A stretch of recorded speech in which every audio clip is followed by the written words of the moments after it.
We've got enough spare budget for another cameo, so Professor Gimli da Vinci is back, though he rather wishes he wasn't. He and Janeway had tried to test a flying machine and discovered that the first half of its name was less than accurate. He's furious about the jeers of the crowd who watched them dive into a river and decides he's moving away from these Philistines as a result. This prompts Janeway to ask why he gives up on so many projects, leaving me to wonder if she's ever met an artist before. No time for any of that though, because Voyager's under attack. Some strangers have shown up in small ships and are shooting at us, ignoring attempts to call them. It's not causing any damage, but it's doing weird stuff to our shields. As one of the ships poops out a wide teal beam, we discover why. Things start disappearing all over the ship, teleported away by these thieving gits. One of them is the dock's mobile emitter, but we also lose supplies and a variety of tech. They've even nicked the main computer core, so Tuvok has to target them manually on backup systems when Janeway tells him to poop back. He soon gets his eye in and kabooms one of the buggers, causing the others to scarper. I do hope the one we blew up hadn't nicked anything important. Time to find out how much we've lost, and Chakotay orders full reports from all sections. Some tricorders, some guns, but the main items are the dock's mobile emitter and Voyager's computer core. Janeway tells B'Elanna to work on some sort of defense, while Kim tracks them down so we can go and get our shit back. Well, the bits we didn't explode, anyway. After trying to track our muggers through standard means, Kim remembers that the astrometrics lab he spent multiple weeks working on exists. Seven thought of that hours ago, of course, and is already here working on it, which might be why she's so abrupt when he arrives, giving him curt orders on how to assist. He suggests she might want to work on her diplomacy skills, but nobody else on Voyager listens to Kim, so why should she? 10 days later, we arrive at a planet that looks a bit like Arrakis. Maybe we got robbed by Fremen. Kim tells us our stuff is in a few different places, but the main computer core is in a northern city. Tuvok's observation of multiple different ships in orbit suggests it's a trading hub of some sort, so he suggests we pop down unofficially as buyers, which I presume is why they've let Neelix on the bridge. As an aside, the line Tuvok provides in this scene is, "I've identified nearly 27 kinds of alien ships in orbit of this planet." How do you get nearly 27? Is it 26 and a half? Did someone strap a shuttlecraft onto a destroyer? Is it a space hulk? I realise that sounds a bit petty of me, but it's a weird line, and one that's at odds with the accuracy Tuvok normally shows. But, again, I digress. Anywho, Janeway and Tuvok are going to the northern city, while Paris and Neelix will be in the south to track the other stuff.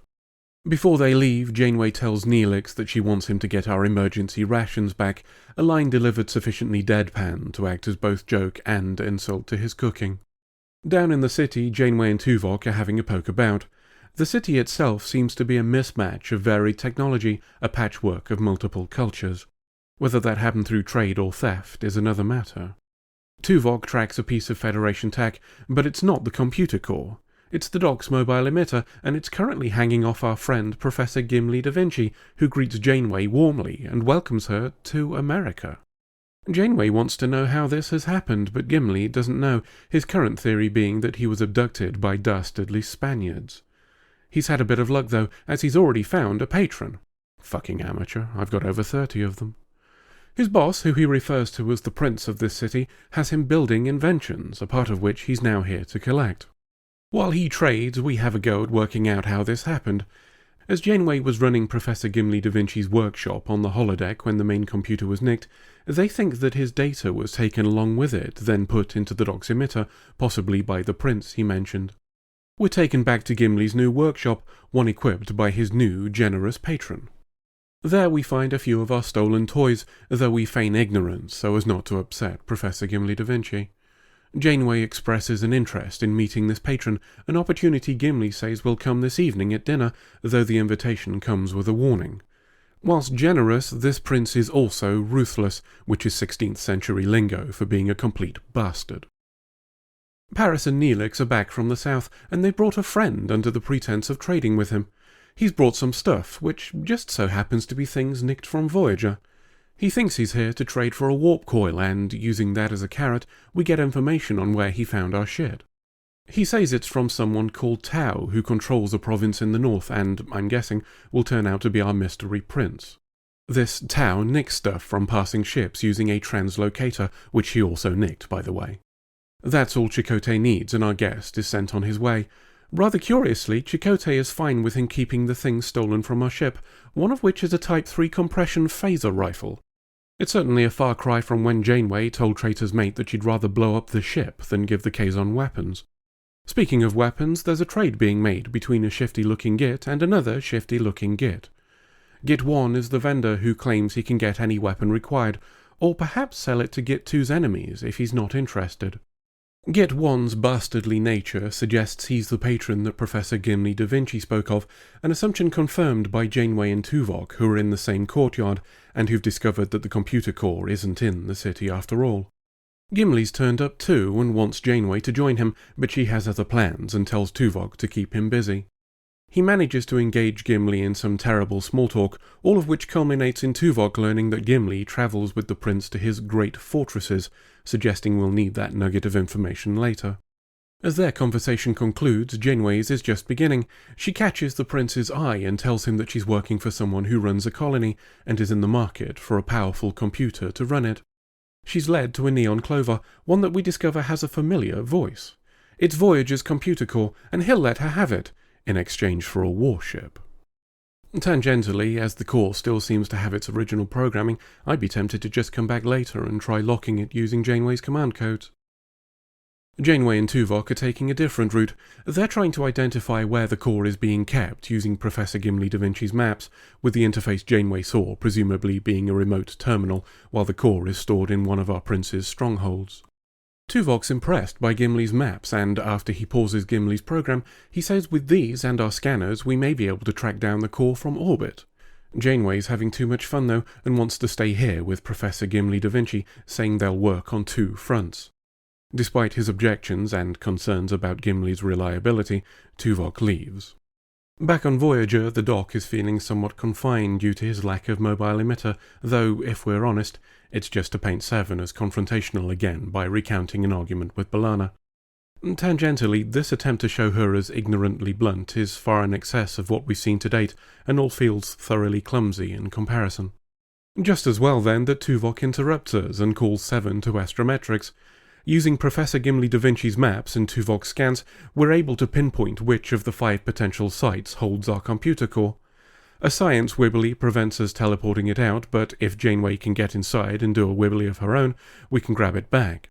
It's a sound enough plan, and after communicating it to Janeway, it immediately goes tits up when our prince overhears it. Maybe next time we're conspiring to rob someone, we should do it in a place that they don't regularly visit. Janeway tries to talk her way out of it, but the prince isn't giving up his new hostage. Not until Professor Gimli da Vinci has a go at caving his skull in anyway. Janeway checks his pulse and declares that he'll be fine, which is an impressive show of medical knowledge for a species we know nothing about. She says it's time to go, but Gimli wants to stay here and work on his inventions. We have a rather po-faced exchange on the nature of freedom, which even the acting skills of John Rhys Davies can't do much to save, before he finally agrees to leave. Up on Voyager, Kim's detected that Janeway's comm badge has stopped transmitting. As an aside, the prince didn't destroy it, only took it. We've seen in previous episodes that removing the badge doesn't stop the signal, so why has it happened here? Regardless, we're able to track the mobile emitter instead, and we also get our second verbal reference to 47, just to hammer home precisely how much effort was put into the script on this episode. There's talk of teleporting the mobile emitter back and Professor Gimli da Vinci with it, but Tuvok says if Janeway's still with him, she may be relying on his help. I guess the orbital view we saw in Astrometrics doesn't zoom close enough to find out, and Chakotay chooses to wait instead. Janeway and Professor Gimli da Vinci reach one of the prince's strongholds, and definitely not a Los Angeles industrial complex. It's well guarded, by which I mean there are a lot of them, rather than them being competent. We find the door and sneak inside. Back on Voyager, Kim loses track of the mobile emitter and concludes it's gone inside. We also manage to track 30 guards converging on its position and tell that they're armed. Inside the stronghold, we find our way to where the computer core is being kept. After confirming it accepts our commands, Janeway is able to tell it to do a science thing that'll make it visible to Voyager so we can teleport it back. To those of you wondering why this command couldn't have been used at the terminal earlier and saved us a walk, I respond, reasons. The science thing is enough for Tuvok to detect a power surge and conclude that's what we're looking for. Chakotay tells Kim to do a teleport thing so we can get the core, Janeway and Gimli all at once. He uses the word hopefully, which is a pretty blasé attitude to teleporting a superior officer, but we've already discovered he's fine with handing guns out, so let's ignore it. Things go pear-shaped when we're rumbled by a guard who starts pooping blue at us. Janeway takes cover while we watch the computer leave without them. Gimli takes a shot to the tits, but it doesn't hit the mobile emitter, so he's fine, if a little confused. Janeway takes this chance to flank the guard and bonk him on the noggin before they use a handy and tiny site-to-site teleporter to Scarpa. I guess that version of teleporter isn't affected by the dispersion field around the building that we mentioned before. The good news, we have our main computer back on board. The bad news, some ships are incoming to kaboom us a bit, and we don't have Janeway back yet. B'Elanna gets the computer up and running again, and Kim tells us he's detected Gimli and Janeway. Not well enough to teleport, despite having that capability before we had the main computer online, but if we move closer, we can get them. Those incoming ships arrive and pooping ensues. Back on the planet, Janeway and Professor Gimli da Vinci have made their way to the top of a large hill, one upon which Gimli has been building an improved flying machine. Two lads arrive and start pooping, and rather than shoot back, Janeway thinks the winner's choice is to go hang gliding. The glider works, and those two people with powerful ranged weapons watch as the large target flies very slowly away. Voyager gets close enough to teleport them, and the whole thing is brought aboard before we leg it. We're back in the holodeck, and Janeway is visiting Professor Gimli da Vinci. He's off to France to take the king hang gliding, possibly as a way of making sure he isn't in any more bad scripts, and Janeway bids him farewell as we fly away. Well, this one was a bit of a stinker, wasn't it? Some clumsy writing and glaring holes bring down an otherwise interesting idea. Why didn't we just teleport someone down to find out if Janeway was with Gimli? Reasons. Why can we track 30 aliens and tell if they're armed when we couldn't scan for Janeway? Reasons. Why can we detect the mobile emitter to within 100 meters from orbit after being told earlier there's too much interference, but not pick up Janeway's tricorder? Reasons. It all feels so half-assed, so, oh, that'll do. And it's starting to resemble a pattern, too. Episodes where we feature a relatively well-known actor and pair them with a weak script. We did it with Dwight Schultz in Projections and George Takei in Flashback. I shall be watching with great interest for the next guest star episode to see if it's a trend. End of episode.